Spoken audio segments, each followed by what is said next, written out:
Mahalaleel. Mais bien aimés, nous voulons vous retenir quelques minutes dans un court moment de réflexion dont nous trouvons la référence dans le psaume 23, le verset 2b. Psaume 23, verset 2b. Il me dirige près des eaux paisibles. Vous avez cette portion? Allons dire ensemble. Bah, même Mando cherche, c'est Psaume 23. Il me dirige près des eaux paisibles. Vous pouvez dire ça?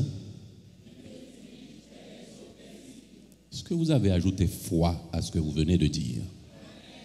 Vous savez quoi, mes bien-aimés? Un peu partout, on est en train de répéter plein de choses. Mais vous savez que c'est la foi qui sauve? Pas les paroles, pas les rituels, mais c'est la foi qui sauve. Et nous avons plus que jamais besoin de réconfort dans ces temps difficiles que nous vivons. Et Dieu vous dit ce matin qu'il vous dirige près des eaux paisibles. Le psaume commence par dire « L'Éternel est mon berger ». L'Éternel est mon berger. Celui qui était avant le commencement, qui est aujourd'hui et qui sera pour toujours est mon berger. Celui qui connaît la fin avant le commencement est mon berger. Celui qui n'abandonne jamais ses brebis est mon berger. Le vaillant guerrier qui ne perd jamais les combats est mon berger. Et le psalmiste continue pour dire « Il me dirige près des eaux paisibles ».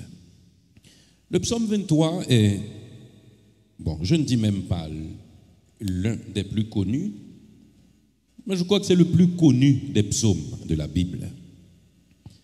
Même les gens qui ne sont pas enfants de Dieu connaissent et peuvent réciter le psaume 23. Alors, ce matin, mon petit garçon a regardé mon téléphone qui était sur mon lit. Il a vu psaume 23. Vous savez ce qu'il m'a dit? Papa, je ne me rappelle même pas quand j'ai appris le psaume 23. Non, pourtant je connais ça par cœur. J'ai dit merci au Seigneur parce que je venais d'écrire ce que je vous dis là. Même les gens non convertis connaissent le psaume 23. Et certaines fois, juste pour prouver qu'ils sont chrétiens sans avoir rapport à la chrétienté, certaines personnes récitent le psaume 23.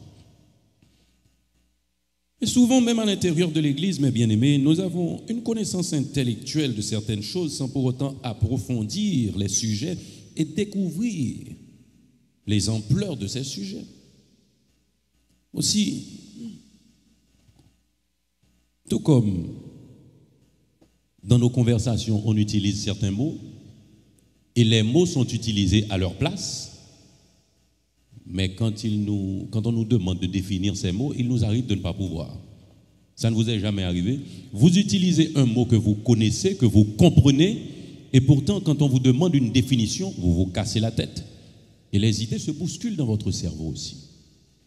De même, mes bien-aimés, quand nous disons ou récitons le psaume 23, il est un ensemble de choses qui entrent en ligne de compte. Des fois, nous ne portons pas attention. Le psaume 23 est a priori une description de la relation d'une brebis avec son berger. Et l'image utilisée a beaucoup de profondeur. Je vous dis d'entrée de jeu que probablement vous avez lu cet ouvrage. La réflexion ce matin est partiellement tirée de l'ouvrage d'un bien-aimé, Philippe Keller, titré « Un berger médite le psaume 23 ». Philippe Keller fut un berger africain. Il a vécu entre 1920 et 2001 dans l'est du continent africain. Eh bien aimé, le monde est désemparé aujourd'hui. Le monde est déboussolé. La paix est devenue une denrée rare. Partout, c'est les guerres, et partout, même quand il n'y a pas la guerre, c'est les menaces de guerre. Partout, c'est les menaces de guerre. Les conditions semblent parfaitement réunies pour une guerre mondiale. Vous savez ce qui se passe? Vous êtes au courant de l'actualité du monde. Vous êtes au courant de ce qui est en train de se renverser entre les continents. Vous le savez bien. Il y en a qui perdent en puissance, il y en a qui gagnent en puissance. La chose est très difficile à comprendre. Et il y a beaucoup de suspense, mes bien-aimés. Nombreux sont ceux qui croient que celui qui veut la paix doit préparer la guerre. Nous l'avons appris, nous l'avons entendu. Qui veut la paix prépare la guerre. Et vous savez, moi je lis dans 1 Thessaloniciens 5, le verset 3, quand les hommes diront paix et sûreté, alors une ruine soudaine les surprendra, comme les douleurs de l'enfantement surprennent la femme enceinte, et ils n'échapperont point. La paix ne peut pas venir des hommes, mes bien-aimés. La paix ne peut venir que de Dieu seul. Et c'est la raison pour laquelle Jésus a dit, je vous laisse la paix, je vous donne ma paix. Et il a précisé, je ne vous la donne pas comme le monde donne. Croyez en Dieu, croyez en moi. Ce matin, il vous dit qu'il vous dirige près des eaux paisibles. Il vous dirige près des eaux paisibles. Quand vous regardez autour de vous, mes bien-aimés, vous ne pouvez pas imaginer qu'il y a de l'eau paisible toujours, non? Et pourtant, Dieu nous dit qu'il connaît les projets qu'il a formés sur nous, des projets de paix et non de malheur, afin de nous donner un avenir et de l'espérance. Il vient de vous le dire, l'image choisie a d'une importance capitale dans le psaume 23. Un berger et sa brebis. Et le verset 2 nous dit qu'il nous dirige près des eaux paisibles. En effet, l'eau pour l'organisme, de quel que soit l'être, est un élément primordial. Le globe terrestre est constitué à 90% d'eau, mes bien-aimés. Qu'est-ce que Genèse nous dit? Dieu sépare les eaux d'en haut et les eaux d'en bas. C'est des eaux partout. C'est des eaux partout, mes bien-aimés. Et le corps humain, de même, le corps humain est constitué de 85 à 90% d'eau. Partout dans notre corps, il y a de l'eau. Et c'est la raison pour laquelle la déshydratation est dangereuse pour l'organisme humain. Et la brebis, de son côté, est formée de 70% d'eau. L'eau, donc, est une substance vitale pour tout ce qui existe sur la surface de la terre. L'eau est vitale pour tout ce qui existe sur la surface de la terre. Et si nous nous mettions à relater les bienfaits matériels de l'eau dans l'organisme, on aurait pu prendre toute la journée pour élaborer. Mais nous citons la digestion, le métabolisme, l'articulation. L'eau est même un anti-stress, mes bien-aimés. Et de manière symbolique, l'eau est utilisée comme élément purificateur. C'est l'un des éléments du baptême. Et le psalmiste dira, lave-moi et je serai pur. L'eau est donc d'une importance capitale. L'eau pour les brebis provient de façon générale de 3 sources. La rosée, particulièrement la rosée du matin, les puits profonds, les cours d'eau ou les sources. C'est la raison pour laquelle, certaines fois, on constate que les brebis et les gazelles, à certains endroits, passent des mois sans prendre de l'eau quand il y a sécheresse. C'est à cause de la rosée du matin. Vous ne entendez ça dans le pays, nous? Cabrit nan monde pas besoin de boire de l'eau, c'est cabrit la plaine qui a besoin de l'eau. Vous comprenez pourquoi ça? Parce que en réalité, en plaine, là où il fait plus chaud, il n'y a pas souvent la rosée du matin. Quand vous avez un cabri, quand vous avez un mouton, il faut lui donner de l'eau. Mais à certains endroits, l'animal ne fait que brouter tôt le matin pour trouver les gouttes d'eau limpides qui se trouvent sur les feuilles du gazon. Mais bien aimé, vous savez quoi? La parole de Dieu, très tôt le matin, à l'aube, est comparable à cette rosée. Car cette rosée, c'est symboliquement la méditation de la parole du Seigneur tôt dans la matinée, la lecture qui donne le réconfort et donne la force d'affronter les journées les plus rudes, jonchées de grands obstacles. Et nous vous l'avions dit tantôt, mes bien-aimés, vous savez, la prière matinale est d'une importance capitale. La prière du matin est d'une importance capitale. Parce que quand vous priez le soir, c'est bon. Mais vous savez, quand vous avez raté le matin, certaines choses vous atteignent en cours de journée. Certaines choses vous atteignent en cours de journée, mes bien-aimés. Mais quand et vous êtes obligés le soir de demander pardon pour certains péchés, certaines tentations, certaines sollicitations de ce monde. Mais quand vous priez le matin, vous demandez tôt le matin à Dieu la force d'affronter tout ce qui arrive. Et là, vos journées passent dans la sanctification. La rosée du matin, broutée par les troupeaux, mes bien-aimés, est comparable à la parole de Dieu. Dans les moments de calme du petit matin où nous pouvons nous imprégner de la vie de Christ pour la journée. Et c'est la raison pour laquelle le psaume 57 me dit « Réveille-toi, mon âme », au verset 8. « Réveillez-vous, mon luth et ma harpe, je réveillerai l'aurore. » Et le psalmiste écrit encore au psaume 108, le verset 2, « Réveillez-vous, mon luth et ma harpe, je réveillerai l'aurore. » Mais le dilemme, certaines fois, c'est qu'il y a plusieurs sources de disponibles. En tant qu'enfants de Dieu, nous avons la responsabilité de bien choisir notre source, mes bien-aimés. Vous savez, par des temps très difficiles, certaines fois, nous sommes affolés. Nous ne savons où nous donner de la tête et nous frappons à des portes qui ne soient pas selon la volonté de Dieu. Aujourd'hui, nous vous invitons à mettre votre tête sur vos épaules, comme on dit, et à choisir la source appropriée.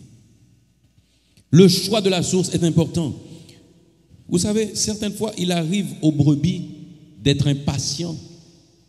Il arrive aux brebis d'être impatientes et de s'échapper à la vigilance du berger pour aller boire de l'eau dans les eaux boueuses. Vous savez, dans un monde si difficile, il y a beaucoup d'agitation, mes bien-aimés. Quand vous voyez une mare d'eau, ça paraît limpide, mais en dessous, il y a beaucoup de déchets. Il y a de la boue. Et vu les tumultes de ce monde, certaines fois, les premiers troupeaux ayant passé quelque part ont mis leurs pieds dans les flaques d'eau et a soulevé les boues. Quand, en tant que brebis de Dieu, mes bien-aimés, vous êtes impatients, vous allez boire, vous êtes infectés. Et c'est la raison pour laquelle le psalmiste nous a dit « Il me dirige près des eaux paisibles ». Nous avons besoin de patience pour que le berger nous conduise, mes bien-aimés. Quand nous sommes des brebis indisciplinées, nous buvons des eaux qui ne sont pas de qualité. Nous buvons des eaux qui ne sont pas de qualité. Nous devons donc cultiver cette patience. Nous devons comprendre que notre berger nous aime assez pour ne pas nous faire marcher pour rien. Ou qu'on ait de l'eau marcher à bon Dieu, fatigué ou pour qu'on joigne soit chercher. Ou qu'on pour qui ça? Parce que de l'eau bon Dieu réservée pour moi, c'est lui-même qui est bon. Mais certaines fois, vous êtes fatigué parce que il y a la chaleur, vous marchez beaucoup, vous faites face à tant de sollicitations, vous êtes pressé de boire. Mais rappelez-vous, mes bien-aimés, votre berger vous conduit près des eaux paisibles. Et même quand vous voyez d'autres troupeaux boire certaines eaux, mes bien-aimés, gardez-vous. Gardez-vous. Parce que le malin offre beaucoup aussi. Mais les offres du malin sont passagères. Et nous nous rappelons que c'est la bénédiction de l'Éternel qui enrichit et il ne la fait suivre d'aucun chagrin. Et c'est la raison pour laquelle nous aimons aussi ce passage dans Jean 4, versets 13 et 14 qui nous dit « Jésus répondit à la femme, quiconque boit de cette eau aura encore soif.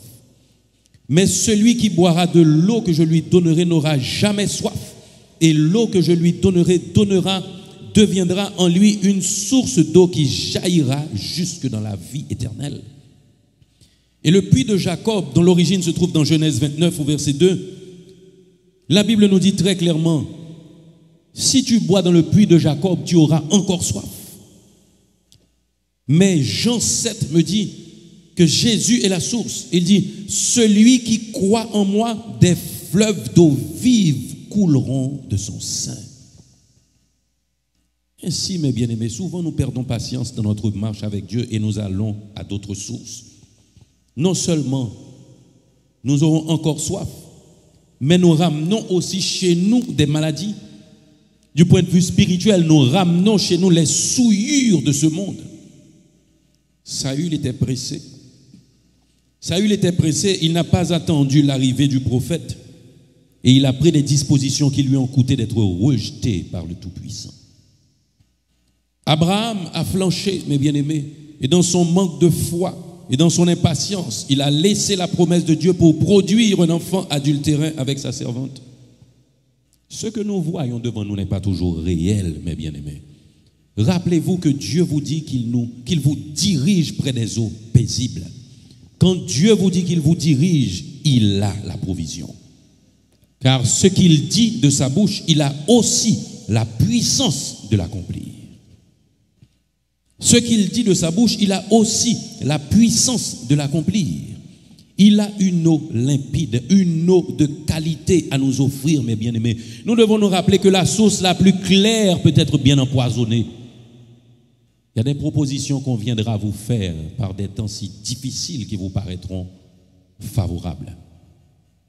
Mais nous vous le disons, mes bien-aimés, attendez que Dieu vous conduise.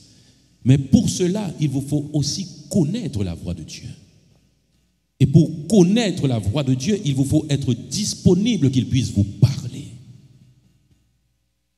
Il vous faut donc vous rapprocher de Dieu. Sa parole nous dit, demeurez en moi et je demeurerai en vous, mes bien-aimés. Demeurez en moi et je demeurerai en vous. Boire a pour signification spirituelle recevoir, accepter et croire. Et celui qui boit est celui qui a soif. Et la promesse de Dieu a été faite à toute l'humanité. Mais la parole nous dit, il est venu chez les siens et les siens ne l'ont point reçu. Nombreux sont ceux qui ne l'ont point reçu, mes bien-aimés. Mais nous nous rappelons aussi la suite qui nous dit, à ceux qui l'ont reçu, à ceux qui l'ont accepté, il a donné le pouvoir de devenir enfant de Dieu. Vous savez pourquoi? Certaines fois, il vous arrive d'avoir tant d'infections, tant de blessures, tant de souillures dans votre vie parce que vous vous abreuvez à la mauvaise source. Dieu dirige près des eaux paisibles, mes bien-aimés.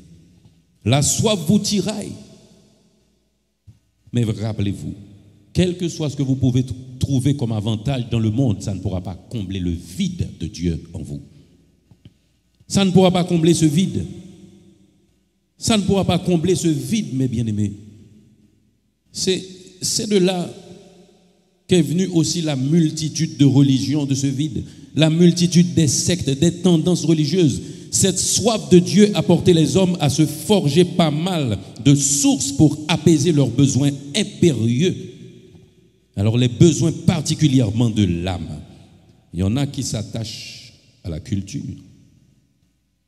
Et je reprends textuellement ce matin les écrits de Philippe Keller qui dit « Je connais quelques auteurs et artistes de renom, et il est clair que pour nombre d'entre eux, la vie n'est qu'illusion. Ils ont bu à longs traits dans les sources du monde pour revenir sans pour autant avoir étanché leur soif. Ces gens qui s'adonnent à la littérature, les arts, la musique, ils figurent parmi les plus abattus et les plus désemparés. Faites-en l'expérience, mes bien-aimés. Quand vous voyez les gens sur scène, quand vous voyez les grands sportifs, à un moment de la durée, quand vous écoutez les témoignages de leur vie, ils sont malheureux le plus souvent. Parce que ce qu'ils ont cherché ne peut en aucun cas combler leur vide. Il y en a qui s'attachent à leur physique, qui s'attachent au sport, à haut risque pour se faire valoir et se découvrir. Ils s'attachent à l'aventure, au voyage, aux activités sociales. Ils s'engagent dans les activités, dans les actions communes. Jérémie, chapitre 2, le verset 13, nous dit ce qui suit. Ils m'ont abandonné, moi qui suis une source d'eau vive, pour se creuser des citernes crevassées qui ne retiennent pas l'eau. Et le plus, mes bien-aimés, après avoir testé que de sources qui n'ont peut-être rien de mal en soi, certaines personnes s'adonnent profondément au négatif. Les drogues, les alcools forts, les pratiques sexuelles impudiques, ceci pour essayer d'apaiser leur soif. Nous vous rappelons ce matin que Dieu est la source. Dieu est la source. Il a les moyens de sa politique. Quand il dit « il me dirige près des eaux paisibles », c'est parce que lui, il est la source. Dans Genèse chapitre 21, entre les versets 14 à 21, nous lisons ce récit. Après la fuite, la répudiation de Agar, elle a eu soif dans le désert, souffrance avec son enfant Ismaël. L'ange de l'Éternel apparut à Agar. Et dans les versets 17 du chapitre 21 de Genèse, 17 et 18, nous lisons « Dieu entendit la voix de l'enfant. Et l'ange de Dieu appela du ciel Agar et lui dit « Qu'as-tu, Agar? Ne crains point, car Dieu a entendu la voix de l'enfant dans le lieu où il est. Lève-toi, prends l'enfant, saisis-le de ta main, car je ferai de toi une grande nation. » Et Dieu lui ouvrit les yeux, et elle vit un puits d'eau. Elle alla remplir d'eau l'outre et donna à boire à l'enfant. Mais bien aimé, Dieu est la source. Et vous savez quoi?